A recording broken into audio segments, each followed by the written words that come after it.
That's true. Good evening, Atlanta, Georgia, and the surrounding areas, anywhere you are, because we love you guys no matter where you're from, and we're broadcasting for you and all you Atlanta United folks. This is Atlanta United FC Weekly, a Home Before Dark podcast. Chew. It's too far away to go grab at this point. I am It's the Tim end of the Herb. season. It is the end of the season. I am Tim Herb. As always, I'm joined by my lovely co-host, Mr. Kevin Bradley, who has a little bit of a graveyard going. What did we decide? All those kids with their beer can stacks of graveyards. Stacks on stacks on stacks. Stacking brown liquor bottles. Stacking brown liquor bottle. So this was the run for the season? This is a chat. Look, Andrew Wiebe, Matt Doyle, Ben Bear. This is Charlie Davies, all you guys. This is what a brown liquor podcast looks like. And only one of us drinks. Oh, sir. You got to end. Sir. You got to end it with a new one, right? Yeah. Sir, this is a Popeyes. To show respect for the season lost. Yeah. And hope for the season to come, right? If you guys are listening to us or watching us live on YouTube, make sure you guys hit the subscribe button and the notification bell Holcomb icon. This is actually really cool. I don't know if you guys saw it before I opened it up. No, I don't. But got a bottle of Bullet, and they had a Atlanta United branded Lewis bag that it came in, which is pretty sweet. Yeah, that's awesome. If you guys are listening to us on iTunes, leave us, or Apple Podcasts now, because iTunes is going away, leave us a rating and or review. We will read it live on the show, no matter what it says. It helps us out tremendously at the end of the day. It helps people find the platform and the podcast and increase the homie viewership and the community, as it were. Really just delaying the inevitable to reminisce about the season that was and the Eastern Conference Finals that and the MLS Cup that should have been. Yeah, Brittany has kind of started it out right. I don't care about MLS Cup now. I won't be watching. Yeah, I put it in the title of the show, but at the end of the day, you're right. I don't think I watched the last two with Seattle and Toronto in them, and yeah. I'm the same way though with the Super Bowl most of the time, and I've definitely skipped quite a few Super Bowls because the Colts usually shit the bed in the playoffs, so I'm kind of used to this. Damn, feels good to open a new bottle. Yeah, get lost. Yeah, get lost. Yeah. So how do you want to structure tonight? Because I don't. It's tough, right? Because I don't want this show for it to be the last show of the season. It's obviously under a completely different context as what our last show of the season was last year, right? So I don't want it to come across as downtrodden or sad in any way, because I think our message has always been and will always continue to be is regardless of the outcome or the score at the end of the 90 minutes, don't let that dictate your enjoyment of the experience. And for all intents and purposes, Atlanta United won that game aside from the score at the end of the game, I think. And so no, absolutely. Yeah. And so I think this season is indicative of that as well. It's like it was a season that none of us expected to go as well as it did. And I mean, except for me, maybe more so than others by a couple of different points based on the vault results. That's true. But I'll give you that. But yeah, I think overall, and actually I wanted to look at that. I think it was, I'm trying to remember. I know I said it originally, and then you guys shamed me for it. No, I think I switched it because we were talking about, remember, like who was going to be, what team was going to be at the top at the end of the season, because we were talking about playoff standings and we were saying who was going to be. I said we were going to be Supporter Shield. You said second place. And Dan said second. And I think Dan said DC, and then I said Toronto. And he's like, Toronto? I was like, no, I think it's going to be DC too. But Toronto ends up winning 2 games against teams that statistically won the match, and also just in the run of play seemed to be the better team, but that's sometimes the way it goes, unfortunately. So no, agreed. It sucks. Yeah, I was talking to our buddy Igor at work, and he came in this morning. He's like, "How are you feeling?" It's like after last week, because I guess I hadn't seen him in a few days, and He's like, I knew as soon as De Leon came on, it's like I knew he's going to score against us. Yeah. So he does it all the time in the playoffs. And sure enough, I mean, what can you say? Carl Segi saying Kraken season, nothing to be ashamed about. Agreed. I mean, and Brittany asked 2 lucky shots and they win. Absolutely. So 2 shots, 2 goals. I think Joe Patrick was the first one I saw post the XG, or him or Toyota Football. I don't read too much into those kind of statistics, but it was glaringly obvious who the better team on the field was. And Atlanta United had like a 2.4 XG, while Toronto had like a 0.14 or something like that. Everything, man. Look at possession. You look at shots. You look at shots on goal. You look at, everything went Atlanta United's way except for the score. Yeah. I mean, and one of the things I guess we can start with is, granted, we got kind of a soft penalty. Mm-hmm. Michael Bradley was kind of done a little wrong by that. I still booed him the entire game. I know. And the guy in front of me, the guy in front of me was not very happy. Good. Yeah. As he should not be. No, I think he deserves to get booed. Now at the end of it, he's like, damn it, I should have been doing it the whole time. Yeah. Why are you booing him? Because Sunil Gulati's not on the field, and I don't know where he is now because he got fired. That's always mine and Paul's joke every time everybody yells Goose. Why are they booing him? just play that ignorant person that's in. Why are they booing him?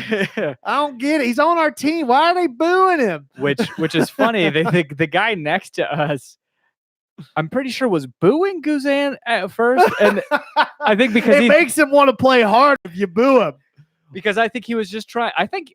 And I respect this a lot for people who come into it and are kind of learning through osmosis around the people that are around them. They're like, oh, do they do the Michael Parkhurst chant near you? Yeah. Okay.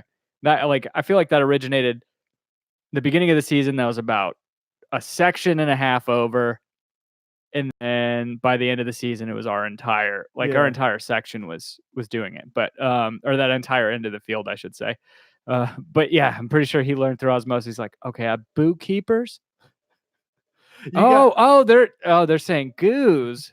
Why are they booing him? Yeah, no, it's funny you say that because that's exactly what I feel like happened to the guy next to me. Why does nobody sit down? But instead, why is everybody standing up? Oh God, I didn't get any of that this season, which was surprising. We go Shanae. But the penalty with Joseph, I saw the stupidest. I'm going to say stupidest because it's ironic to say, right? Now, the dumbest opinions, I'm just going to say that. I'm sorry. I think it's really stupid when people in hindsight say that Joseph was injured and shouldn't have taken the penalty.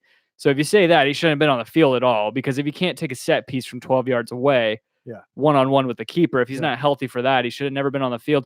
He's healthy enough to make a full 90-minute appearance, run his ass off, and get into positions. You're telling me he can make those runs, get into those positions, get one-on-ones with the keeper where, I forget their keeper's name. Unimportant. Makes good saves on Joseph. He's good enough to do that, but he really shouldn't have been taking the penalty to begin with because he was hurt. Yeah. You can't run up. Because we score that penalty, the game's over. They're buried. They're buried. But then you would say, like, 2-0 is the most dangerous lead to have in soccer. That's also a cliche, right? Yeah. So, well, and then the opposite may hold true. Petey takes it and skies it like he did the last time we played Toronto. What does that do for his confidence? Petey was amazing. Yeah. He was great against TFC. He was great every game that he played the latter half of the season. I totally agree with that. Yes. Even slanderous Home Before Dark can say that Petey Martinez slanderous. That Petey Martinez was great. Even when they hate us, they're still listening to us. Oh yeah, we live rent free in their heads. Absolutely. We live. No amount of 1-stars will keep them from listening. There's not a dog in this studio right now, but I can still smell his farts through the door because he is laying in the Jack and Jill right next to us. And it is just going underneath the I need to get one of those ceiling fans sucking. No, but I think it's a really, and I don't care. You could say whatever. Give me your responses if you guys feel differently. But I think it was a really stupid take in the even in the moment to say he shouldn't have been taking that penalty. No, I mean, the keeper made a great save. absolutely. That's it. That's the thing is people keep saying that Joseph missed a penalty. He didn't. If the keeper got chooses saved. if the keeper chooses the right direction with enough pace on it, it's really hard for them to not save the ball. Yes. I mean that is the biggest challenge in it. Dude, he put it where you're taught to put it. Exactly. Low corner. Exactly. Yeah. It was a really stupid take. I think the biggest thing that leads to that take is, or the only thing that maybe leads to it, is that Joseph arguably has his worst season out of his 3 years with Atlanta United with his PK consistency. Just that part of it's Just that bad. part. Okay, I was gonna say No. like he was definitely better no. this year than he was in year Oh one. yeah, absolutely. No, I mean, And arguably he put in less goals than he did last year. No, but his he's most arguably consistent better season. this year. Yeah, absolutely. The problem is that the team really depended on him entirely for any goal scoring. True. He missed 2 penalties this year. I thought it was 3. He missed 1 on the hop, and then this one was saved. I thought he missed 3. It may have just been 2, but still, I wonder if they keep. You're talking about somebody that has been, I think, because they did a whole feature on it during MLS Cup last year where he had like something ridiculous of a 95% success rate on his PKs and how hard it is for keepers to judge it based on his hop. And then that was what opened up the other discussion after this game of like, why didn't he do the hop? Well, the last time he did the hop is whenever he skied it. So I think he missed 3. Yeah, no, he missed 2. He had Okay. he had 7 attempts and 5 goals. Okay. And that was the other thing, is that he also had way more opportunities to score PKs last year, which was my biggest criticism of him with his goals, is that a large portion of them last year came off of PKs. Well, I don't think that's a criticism. It's not a criticism. I just mean what those goals ended up accumulating to in a Golden Boot season in large part were due to PKs, unlike... Yeah, that's fair. I mean, look at... Carlos Vela scored 9 penalties, something like that. Yeah. Yeah, that's fair. Exactly. Carlos Vela, the debate about whether or not he clearly beat Joseph's record. That's an interesting topic of discussion. Who do you think we beat the horse to death, and ultimately it ends up Carlos Vela missed 2 penalties this year too, by the way. Ultimately ends up being a moot point this season as far as who ends up having a better season, Atlanta United or LAFC. I still think Atlanta United probably has a better season if you're on paper. Yeah, I think 2 Shields under a new coach with more games. 2 cups. Yeah, I mean, I'm willing to say that Atlanta United, and call me Homer or whatever, but I think Atlanta United's season was more successful than LAFC's regardless of what that result was going to be. If LAFC was already out, no matter what Atlanta United did, I think they end up having a better season because you've got 1 trophy compared to 2. Yeah, that's true. Well, Carlos Vela won MVP this past weekend or today? So who do you think has a better season on a player-to-player basis? Carlos Vela had the best. I agree. Yeah, he had arguably the best season in MLS history. No, I'm not talking about. Yeah, that was going to be the point I was going to make. It wasn't necessarily comparing Carlos and Joseph this season, but Carlos this season to Joseph last year. It's hard for me. Like it's the assists, right? Like that's what makes the difference to me. He led the league in assists. Yeah, right? Exactly. No, for me, it's. Hold on. Did he lead the league in assists? No. Barrios did. Okay, never mind. No, so he was top 5 in assists, though. So Elliot Beaven said that Joseph missed 1 against Club America. So that would be 3. Yeah, that's true. This Campeones Cup. Yeah. Yeah. I mean, Atlanta still ends up winning the match, sure. but still. Yeah. Yeah. Okay. Yeah, but at the same time, I mean, who would you rather? And he had how many did you say? 7? He had 7 attempts. 5 put in. 50%. That would be 8 attempts. 8 attempts, 5 goals.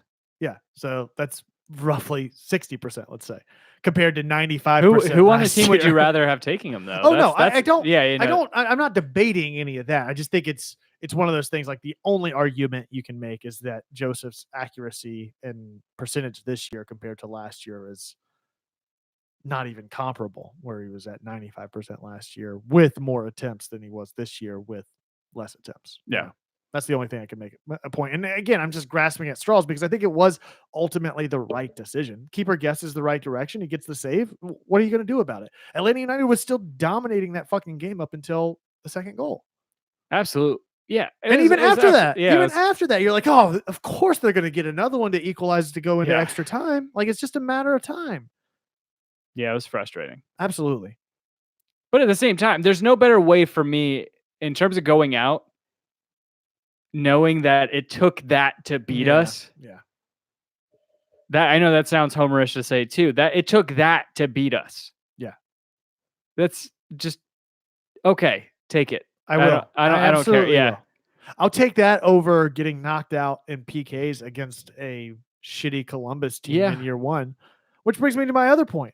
This is year one under Frank DeBoer.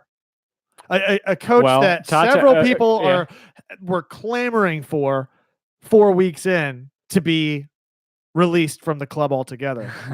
That ends up in his first year not only managing a team through their first appearance in CONCACAF to their first win in US Open Cup, their first win in Campeones Cup, and a deeper run in the playoffs in his first year under a new system, arguably new players for him because he hadn't coached them before, and trying to completely change the dynamic and the face of this team, goes deeper in the playoffs his first year against more opponents, arguably a steeper competition in his first year than what Tata Martino does in his. Yeah, I mean, coming in and beating New England, who latter half of the season was pretty great once Bruce Arena came in, and then beating Philly especially, and then losing against Toronto on two ridiculously amazing goals, I will say. Well, the first one was good. Second one was out of this world. And it taking that to beat us is I'm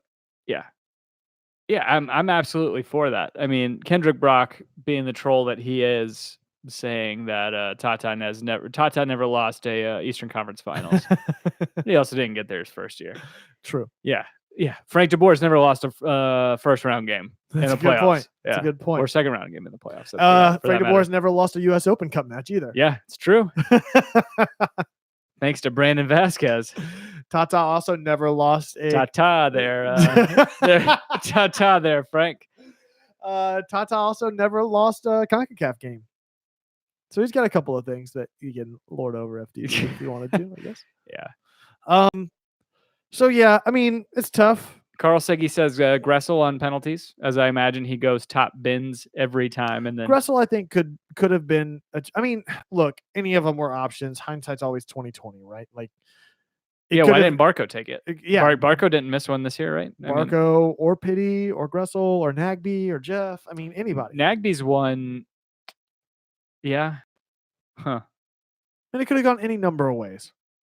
Yeah. But ultimately, the person that takes all of your PKs is the person you want to be taking it on the biggest stage, injury or not, especially if they clearly aren't injured enough to not play. And showed that he was capable of playing. Yeah. You know? It's just tough. That's the way it goes sometimes, but onward and upward. Brings me to my next point. Hold on. What are you doing? It's just the opening of that 50 Cent album, Get Rich or Die Trying. Hold on, I'm trying to find the clip. I'm doing this again. The infamous Tim of pulling up a video that's 30 minutes long to find a 2-second clip. Pay that man his money. For Julian Gressel. Yeah, and that's my message to Boca Negra. Okay, Arthur Blank. How much? Let's talk. He's at this point. Was that the next point we're gonna get to? Yeah, I want to talk about Gressel because we got a lot to cover tonight, right? Like, I want to. All right, here's the format. I think we've beat the Toronto game to death, right? You got anything else to talk about Toronto? Yes, I do. Alan Kelly was trash during that game. He definitely lost the plot beginning of the second half for the rest of the game. I feel like it. He was out of his depth in a lot of ways.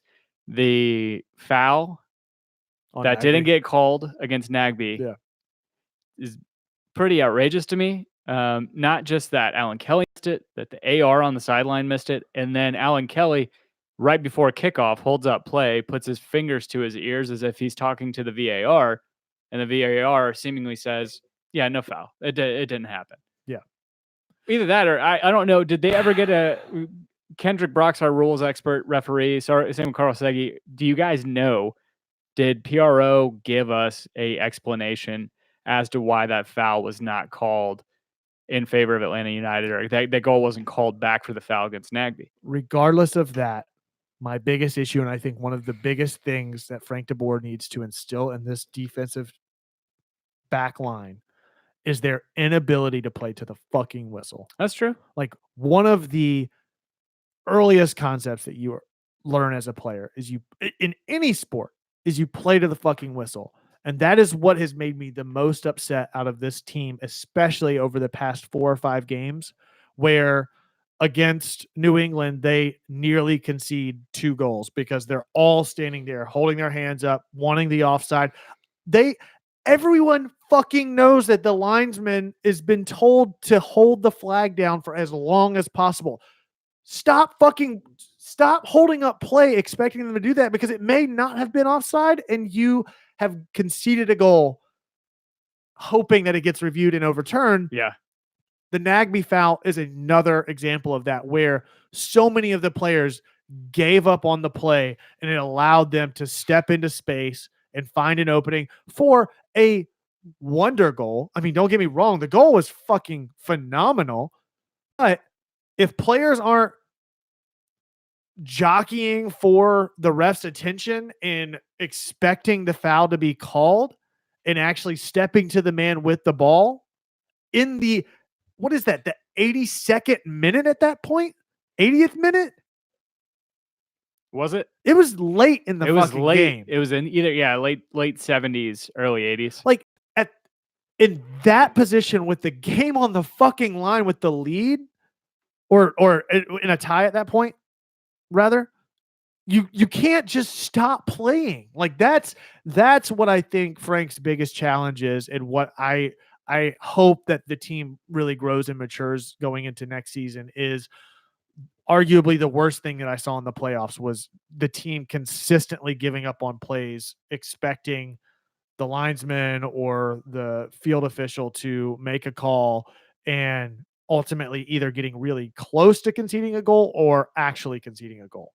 Who didn't play in the playoffs? What do you mean? In our defense. Oh, Miles Robinson? Yeah. Yeah. Would that have happened if he were out there? If he and Parkhurst are out there, it's hindsight, though. That's another one of those things. It's like, okay, no, well, I mean this more moving forward. I think that his mentality out there maybe lead by example, because I don't think that was perhaps. I don't think I really saw that throughout the season, except for maybe towards the end or in the playoffs. Yeah. So yeah, I agree. I mean, it was a shitty no call. Absolutely. But it's even shittier for the team to give up on the play. So I hope that gets better in the offseason. Anything else from Toronto?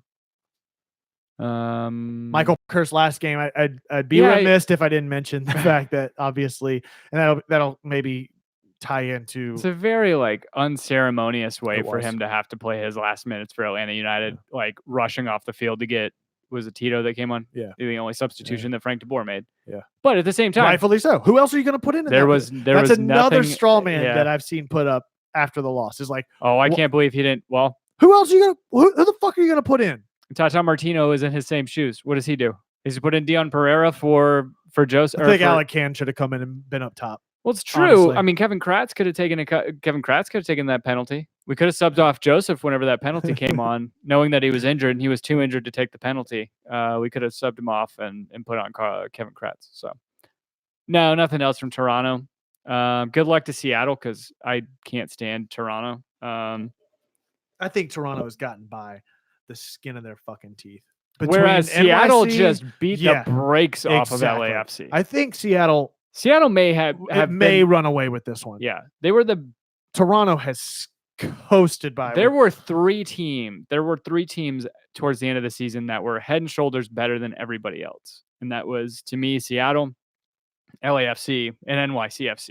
Yeah. Like, to me, those 3 teams going into the playoffs were probably the most deadly looking. Yeah. NYCFC does their normal thing, and they shit the bed. Yep. And then LAFC, just like, I think everybody knew throughout the season, this one and done format is not good for them. No. They played to their competition sometimes and they got beat.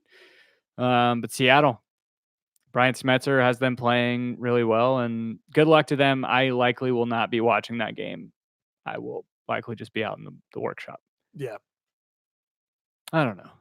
So, Gressel, pay that man his money. how much? I don't think he's not a DP. He's not a DP. He's not not for a- this team. No, and we don't know what the CBA is going to bring either. So what assumptions are we operating under? That we're under the current structure? Let's start with DP first. Do you see any of the 3 DPs that Atlanta United currently has on roster being sold or traded Hmm, in the offseason? the more I think about it, and I know I talked about this and kind of was not fear mongering. I was just kind of putting it out there that I was panicked that I thought there was going to be a ton of turnover. The more I think about it, the only one of those 3 that I see conceivably leaving is Barco, Yes. because Barco's still really young. And he had a pretty good season. He had a very good season. Whenever Not he was just on for the Atlanta pitch. United, but for the U20s. Yeah, that's true. Yeah, oh no, he was outstanding for the U20s. It sucked he got hurt, but yeah. and then whenever he did play for us and whenever he wasn't out, he was fantastic. Of the 3, he's definitely the most vulnerable. I Yeah, don't think Joseph I- leaves unless he gets some ungodly contract, which I don't see necessarily happening.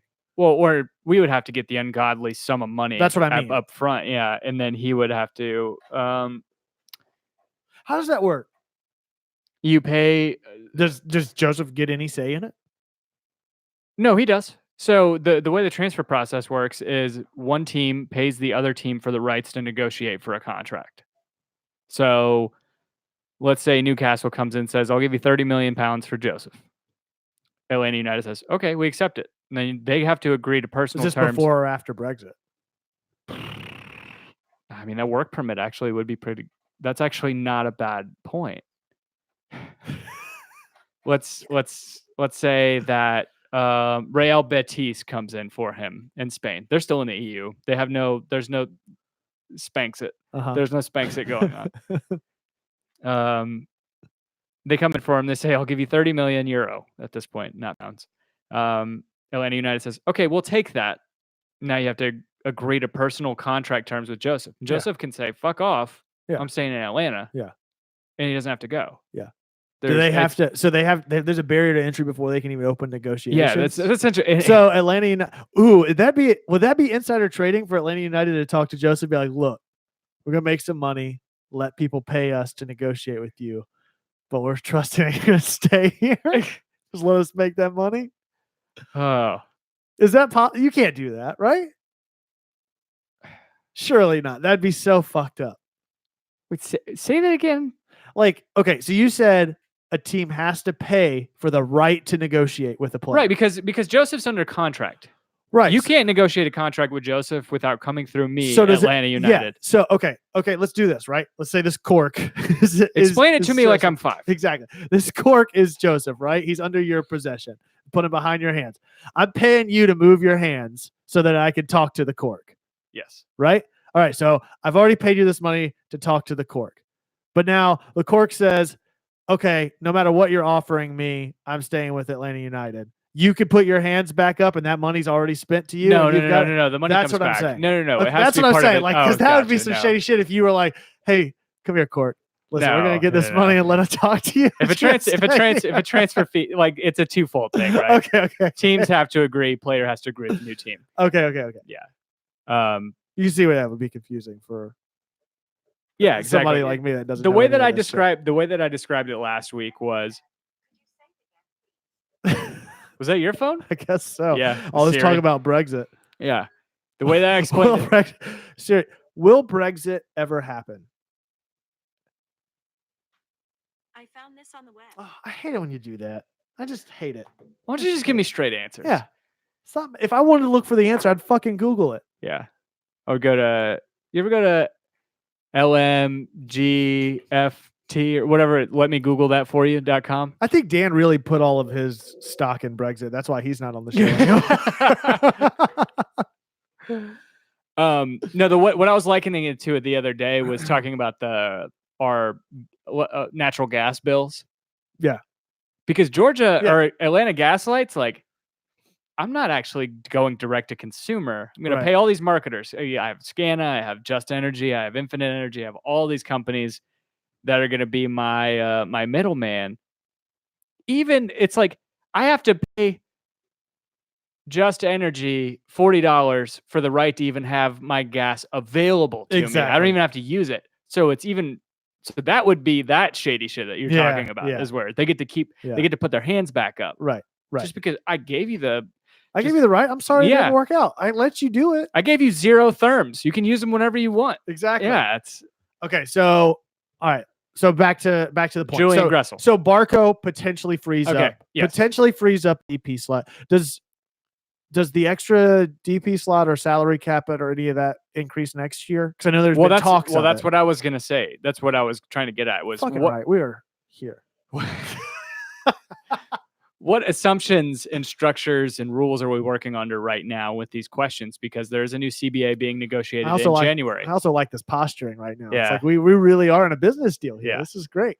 Let's operate under the current CBA, knowing that a new DP slot is not necessarily likely. That increased TAM and GAM is not necessarily, or not like. I don't mean likely. Is not guaranteed. Okay. So new DP slots not guaranteed.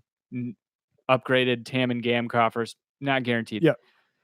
So let's just go ahead and say Barco's gone. Are we doing a? Do you have a case. pen in your pocket? Always. We gonna do a vault? Yeah, I like it. Let's do an if then scenario. Let's write the source code on Gressel's fate, right? So first thing would be if Barco leaves, then blank. And then the second one would be if Barco stays, then blank. Or better yet, if there's an open DP slot, then blank. If all 3 DP slots are filled by the current roster positions held, then blank. And then we're talking about Gressel's fate based on those assumptions. So I have if Barco leaves, that's where I started. Okay. If we keep all 3 DPs? Yeah. As is. Yeah. Okay. Because I think inherently the same answer is tied to both of these, at least for me. So if Barco leaves, how old's Gressel right now? 24? 25. Okay. I think I may be wrong. Do we know? Okay. This is going to be kind of, we gotta do some more work here, right? Yeah, it's 25. So let's do some more work. We know He actually turns 26 in a month. Okay, so we know what the conditions are that we need to fill, but let's figure out the sort of source to get there. So, before you can make that call, let's answer some other questions, which are, how much do you think we're going to need to pay him? Because ultimately, we're assuming that he's going to have to take a DP slot. He's making right? like 170 right now, 160. Yeah, something like that. He's making sub $200,000. Yeah. Miles Robinson is making more than him. Granted, Miles Robinson was our number 1 draft pick. He's so you're assuming. overall. I mean, ultimately, I think in order to take a DP slot, no, you're not assuming number 2 he's overall. going to make a jump to 9 figures, right? Or not nine. Sorry, I meant 7. No, not necessarily. Really? You think that Atlanta United would commit to a DP slot for less than that? Oh no! You're saying if he's a DP? Yeah. Oh yes. Yeah, I Yeah. mean, absolutely. Because otherwise, why would we even be having No, a you would. conversation? No. He'd be a TAM player at that point. At least the way I understand it. This stuff's still confusing. I ask what rules are we operating under as if I understand them. This is why I can't work in. This is why I don't ever Work in finance. This is why I don't ever succeed in FIFA. Pay nine figures for a player. Oh, Gressel's available for $300 million.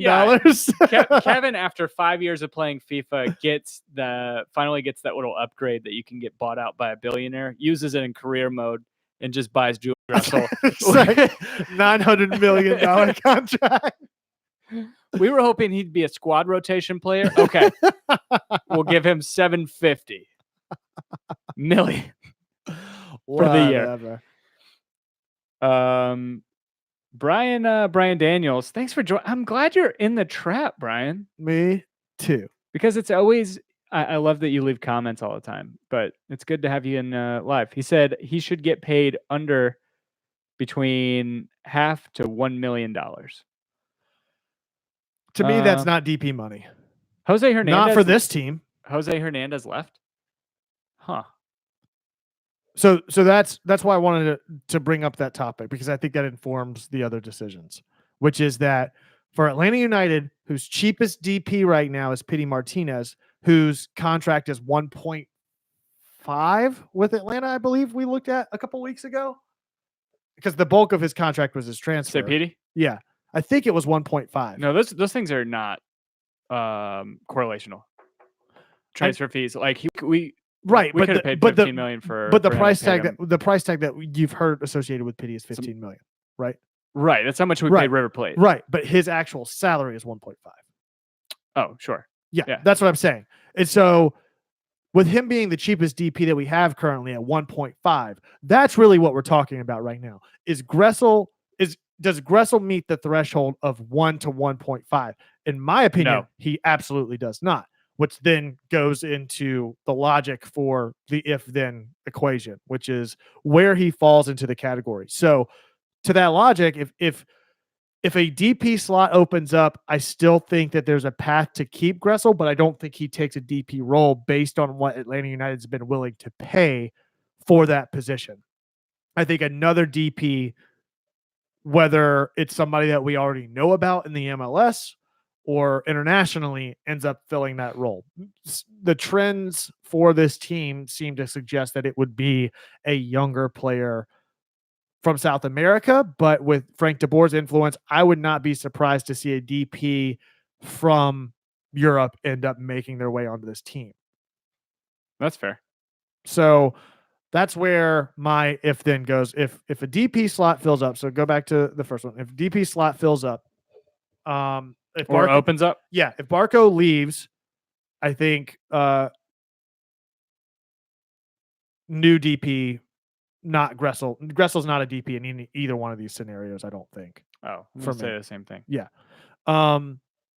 If we were to keep all three DPs, I think we still have a path to keep. I think we have a path to keep Gressel in either one of these.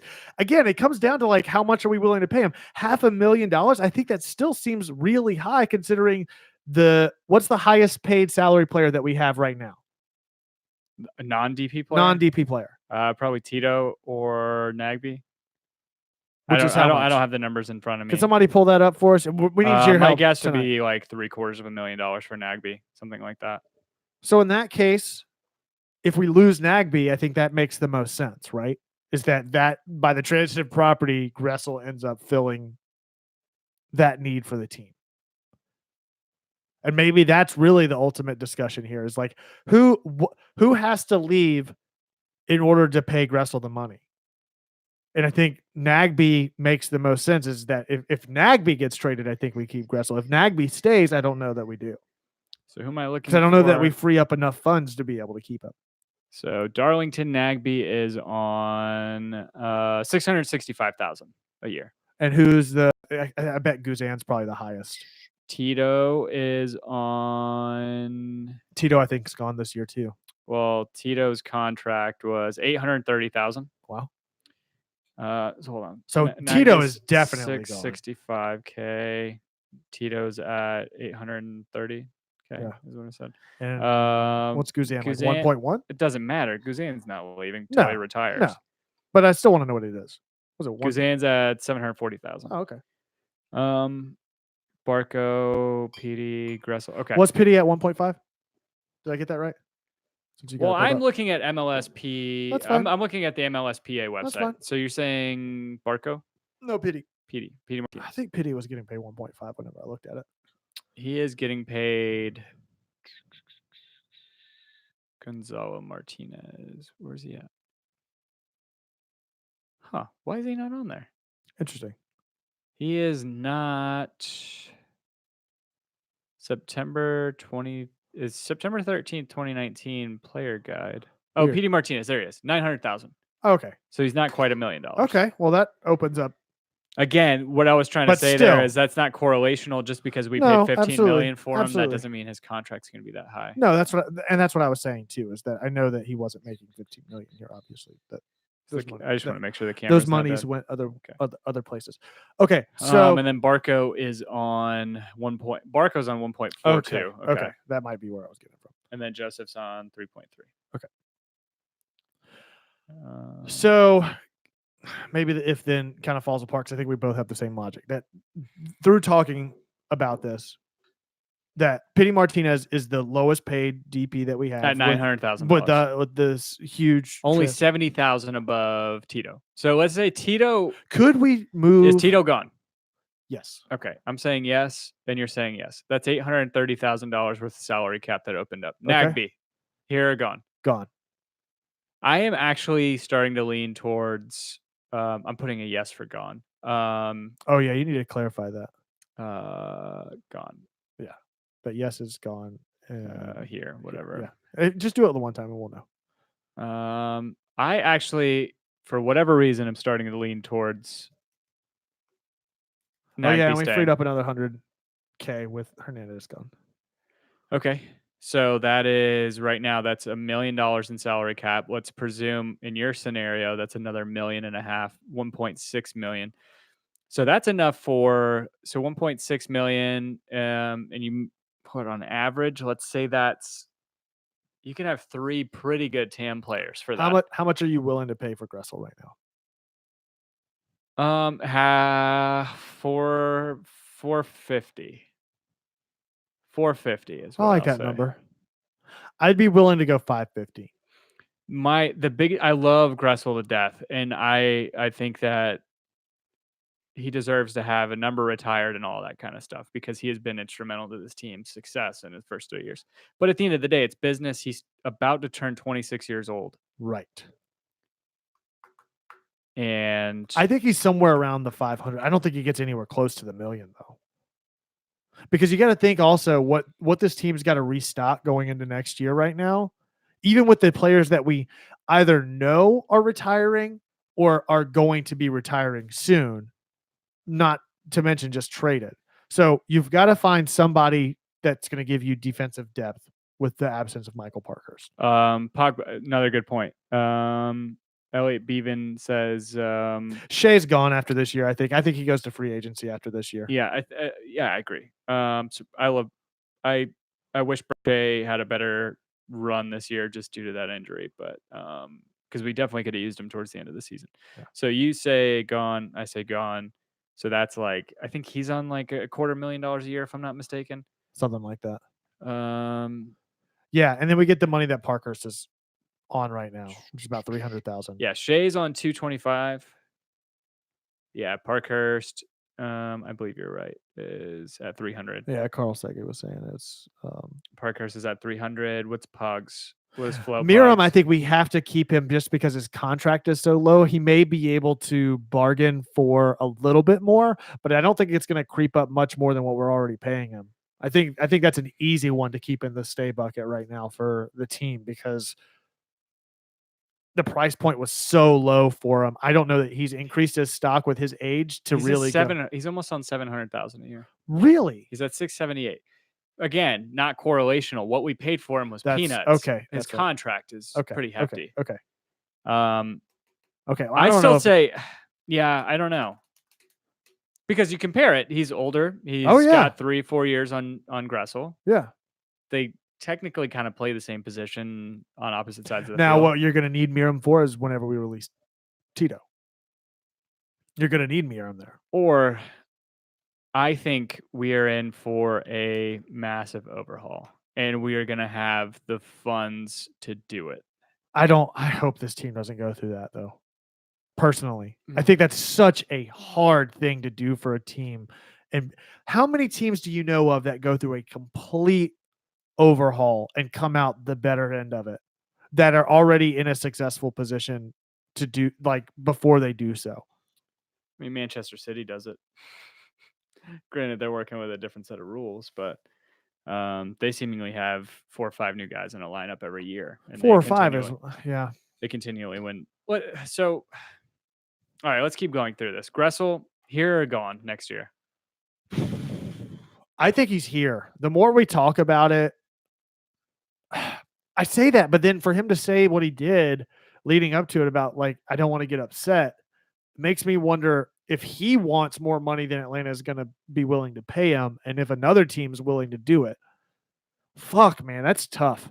I think the only teams that are going to be able to afford him, if Atlanta United does not keep him because they don't think they can afford him at what they believe he's worth, I think he would go and play with like a lower level Bundesliga club, go back and play in Germany.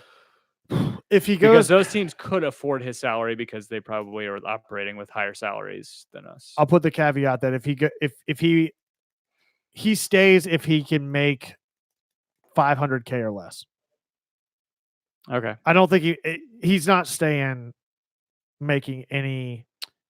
Well, I'm doing this. So you're saying he's staying?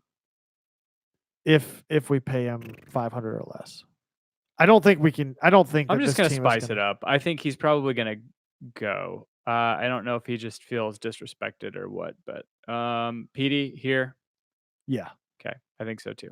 but he's So- going to have a huge year next year. I So got a we can feeling. leave that 900,000. Next year is going to be a huge year for this team in general. I mean, I'm really excited to see what happens, even with new acquisitions, because you've got a coach that knows what he wants to see on the field right now more than ever, having gone through a full season, and knows what key players are missing for the depth aspect of it and what he wants to run in the system. Next year is going to be really exciting to see. Yeah, we'll see what other steals he can find, a la Dion Pereira. Barco, here, stay, or here, gone. I'll say stay. I will say gone, and I will put 2 points on it, and I'll say he's going to go play in Spain. Oof. Joseph, Staying. he has no intent on leaving. Tito, we both said, is already gone. Yeah. So that's 830. Pogba, he's on 300 plus. I mean, the other thing that this demonstrates is that the starting point for salary right now for a decent player of Atlanta United caliber is probably around the 300. Just to be a squad player is probably around the 300 range. But then you look at what this team has done with their. I mean, look at what Atlanta United has picked up with their draft picks between Miles Robinson and Julian Gressel. Yeah, but then look at what they did in year 2 and year 3 of the draft. That's true. I mean, we have John Gallagher coming back into the fold next year, hopefully. Played a season out on loan. I don't know if he might still be out. Gordon Wild got released. Oliver Shannon got released. Anderson Asiedu got released. Yeah. Don't really have anything to show for the last 2 drafts. So Good point. that's it's going to be harder and harder as this league grows to find those steals. Yeah. Pogba, How old's he? He's pretty old too, right? Pogba, I think he's 28, Yeah, he's gone. 29. Yeah, I think so too. Gone. Yes, I really made this hard to read. Yeah. And then we both said Shea and Michael Gone. Parkhurst obviously is gone. Larry Stays. Who Carlton. else? Somebody mentioned Carlton. I think Carlson's here next year. Yeah. I think he he'll be worked with his the twos. he played really well at the twos. Yeah. Who else is in the? Oh, Remedi. He's a weird one, right? Because all season it seemed like he was in Frank de Boer's plans. I think he stays maybe mid-season, which is where I think Barco goes, and Brian mentioned that he thinks that Barco will be a mid-season transfer. That's kind of the way I'm leaning right now as well. I Okay. just don't think he got enough marquee time this year to get a transfer for the price tag that Atlanta United's going to be asking for him. I think the end of next year or mid-season could be a more viable option for Barco. I'm going to say yes because midseason would be a yes. I'm going to say no. I think he stays for the whole season. Okay, so that frees up a ton of money. And Oh, you're saying midseason would be a yes for going? yeah. Oh, well then put Barco on that. Oh, okay. I just don't think he goes in this offseason. I think he Okay. goes in midseason next year. So that really does free up a fair amount of salary I cap think we to keep, work there's a with. path to keep Gressel, but not for any more than $500,000, in my opinion. Yeah, and that's probably what negotiations have kind of hedged on right now. And that's what I'm saying is like it's going to depend on how much he wants or how much he Yeah. thinks. How much is Jordan Morris making? Because I think that's probably his counterpart, right? Would you argue that in the league? I would say Jordan Morris is more accomplished and a better player than Julian Gressel, but $619,000 a year is what Jordan Morris is on right now. But we're in the ballpark of that 500 to 600 range. Yeah. I mean, by your logic, if you're saying, and I think rightfully so, that Julian's maybe a peg or two down from that. And Jordan level. Morris is 23. Yeah. Something like that. He's a few younger. Yeah. And he has, he's 25. Okay. I guess they're the same. He's a year younger than Julian Gressel. Year younger, a little bit better. Scored 25 goals so far for the Sounders, has 37 caps with the U.S. men's national team. Again, like we're saying, he's year younger, a little bit better, 619. Stands to reason that Julian is somewhere around the $400,000 to $500 or $400,000 to $500,000. Elliot range. Bevan's asking what Brandon Vasquez is on. It's $166,000 a year.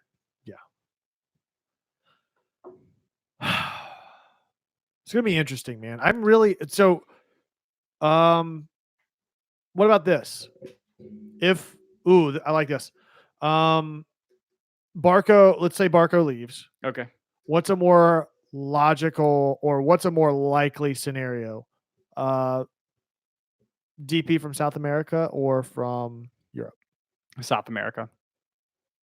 I think that Frank is probably going to use that pipeline more for DPs and probably use the pipeline in Europe for younger, cheaper players.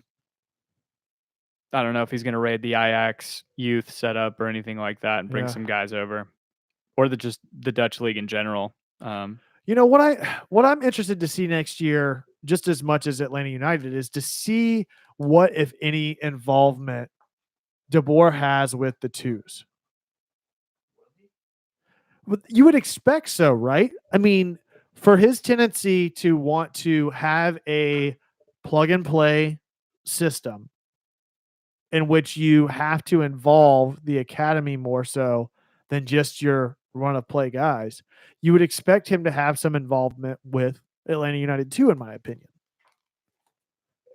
I would hope so. If he's going to have a 5 to 10 year plan or whatever we're talking about, like that's got to involve Atlanta United too in some way.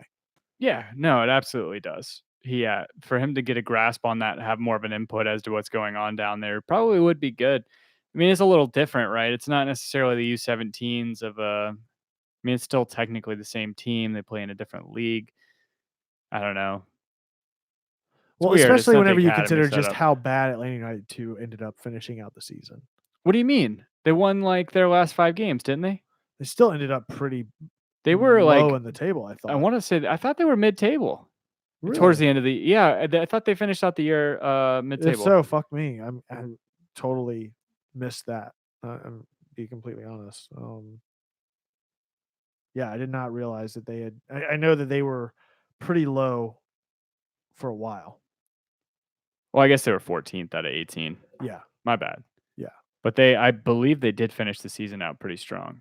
Well, that's good at least. We lost to Nashville the last game, but had 1, 2, 3, 4, 5, 6, 7 game unbeaten streak before ending the season with a loss to Rowdies. That's about the time that Carlton started playing with them too.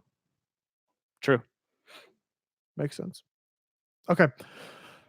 All right. So, favorite moments from this season?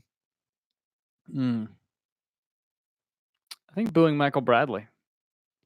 That was probably the highlight for me. Cool. No. I don't know, man. Watching us just get over the hump, I felt like I really didn't want the detractors to be right about Frank de Boer. or about PD Martinez for that matter, and watching us get over that hump. Because we talked all season about how it's going to be found money if we had success, but to actually watch that and kind of watch the pressure and the stress seemingly come off of the shoulders of those people in the organization, it was kind of nice because they didn't deserve to get slated the way that they were. Yeah. Favorite game this season? The Houston game, Which one was that? 5 goals. That was a good one. And my sister got out to that game, which was awesome. Yeah. Yeah. Oh yeah, that's right. Yeah. Forgot about that. What about you? Campeones Cup. Oh, dude, that was Just everything about it. yeah. Set and setting. Dungeness crab claws. I mean, the crowd was great. To get a trophy from it was great. The seats were great. Yeah. And it was just a great experience all around. I thought that was a lot of fun. U.S. Open Cup final. Try not to poop yourself. Yeah. At the end. I mean, Elliot Beaven mentioning beating Orlando in the semifinal was pretty great too for the Open Cup. I like that. That was a good one. Yeah, I mean, it's a good run, man. Like you said, seeing this team turn it around where I think we all rightfully had some doubts. I think some people took that maybe to the extreme more Yep. so than others. Yep. But seeing sort of the turn of holding out hope and seeing the results of giving somebody the benefit of the doubt and trusting in a process and realizing that so much of sports and our American culture is immediate gratification, and that's not the way it works whenever you're going through something like this. And it's like it's literally like a company turning hands and under new management, right? Like you can't just expect for there to be results immediately. And sometimes it works out, sometimes it doesn't, but 5 weeks isn't a lot of time to figure that out. And unfortunately, like with sports, it gets looked at in a vacuum because we see these guys play week in, week out, and there's so few games in that span of time. But think about any other fucking situation in the world. Does a company get a new CEO and only give them 4 weeks? I guess it depends. No. But yeah, you're No, right. I mean, You're like, right, yeah. whenever you think about it from that standpoint, it's like you're literally taking over a company in some part. Like you're a major stakeholder in this company and in charge with this task of maintaining and enhancing in some way. That takes some time. And if you think about think about what you do in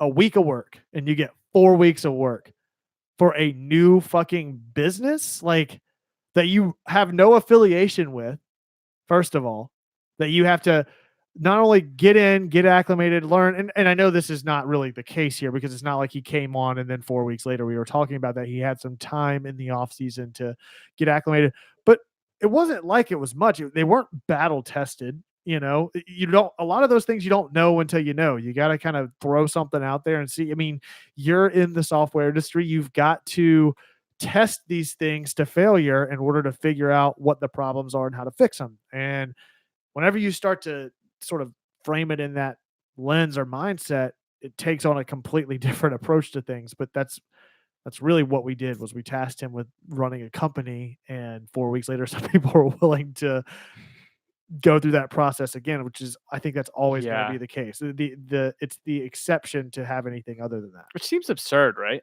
Right. Absolutely. Absolutely. And same thing goes for, getting knocked out. Think about it. Way more teams don't win the trophy than do. Yeah, you brought up that interesting point. It's just like losing is the norm in the playoffs. Yeah. Losing is expected in the playoffs because only one team ends up winning from the entire season. Right. Everybody but one team. You're loses. one of the final 4 out of 32 teams. 24. Why do I keep saying that? 24 teams. You were one of the top 4. Or is it 22? I don't know. You were one of the top 4 We have teams. 20. We have 2 more coming in. I next know, year. I know. You were one of the top 4 teams. Yes, 24 teams. Yeah. You were one of the top 4 out of 24 teams. Mhm. That's pretty fucking great. You got 2 trophies on the way there.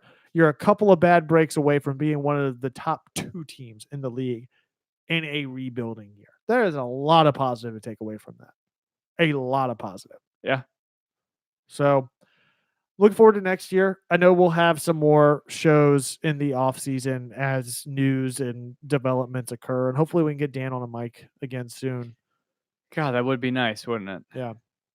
In the off season, we are going to keep doing stuff, making stuff, stuff. If Bubble you, stuff. Yeah. If you guys are interested in something other than Atlanta United, if you guys just like listen to us jibber jabber, Kevin, my wife Angie, and I have started doing a new show called Bubble Stuff.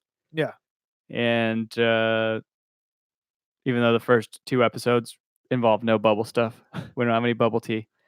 But yeah, we're just talking about essentially our creative endeavors and what we're doing and adventures in production, as it were. I mean, between Kevin and Angie's artwork and me trying to figure out how to work a giant machine to carve out wood. But yeah, it's hopefully it stays the same beat of what this show is. This show is not going away. I want to make sure that you guys are completely aware of that. It's just some people will never get their dreams to come true. This show's going nowhere. No, absolutely not. We will continue to live rent free in your head. That's it. So, yeah, I mean, it's just unfortunately there's no more games to talk about for a few months, and we love doing this, and we love being able to interact with all of you guys on whatever basis we can continue to do so and find out more about your lives and share another part of ours, because I think that's what Atlanta United ultimately has done and meant to me, is a opportunity and a space to grow as an individual and to be a part of a community that's more than just the team that we're supporting every week. And so that's kind of that's what our goals are going forward in the off season, and hopefully we'll be able to do it even as Atlanta United kicks off next year. But yeah, so if you're subscribed on YouTube, hit the bell Holcomb icon and get notifications whenever we do that going forward, and it'll always be a surprise on what it is. That'll also be on iTunes. If you just search Home Before Dark, that stream will go up under the regular channel. So be sure to follow along with that in the off season, and hope to hear from you guys and what you've got going on. Anything else? No, I'm good. I think I've kind of beaten a dead horse tonight. No, it sucks, but I think there's a lot of positive to take away from it. No, yeah, for sure. Agreed. Second place loser, as Brian Daniels put it. Yep. So as we find out news, rumors, reports, we'll obviously bring them to you guys, whether here or on Twitter, wherever you can find us at. That's at Home Before Dark. That's before spelled B and then number 4. And you can find us individually if you're interested in what we're doing with bubble stuff or anything else. Where can they find you at? Find me at Tim Herb. Find me as well at The Architect. That's at _ARC #1 TECT. Thank you guys so much. We'll see you next time. As always, unite and conquer. That's not what you're supposed to say. Why not right now, though? Okay.